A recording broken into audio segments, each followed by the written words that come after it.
We have no clear indication that this investigation is anywhere near over. Okay, Pierre, thanks very much. Let's get more on this now from our chief legal analyst, Dan Abrams, here with me. All right, now let's start out with this letter from the Trump lawyers complaining about Mueller's obtaining these emails. Well, it seems that there are two arguments they're making. First of all, that the organization that oversees the transitions, the GSA, never should have turned these over in the first place.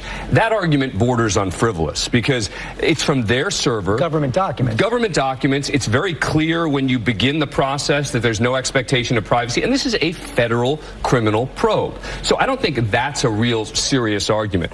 The number two argument is the documents that they did receive involve privileged documents. And they cite all sorts of privileges, one of them which doesn't make any sense, which is this idea that somehow there was a presidential communication privilege. You're talking about the transition. He wasn't president. He hadn't even been president yet. The one that's potentially serious is attorney-client, and that's always very serious. And that's the idea that some of the documents that they obtained should be protected by the attorney-client privilege. They're going to have to be very specific about what documents those were, very specific about who the lawyer was, etc.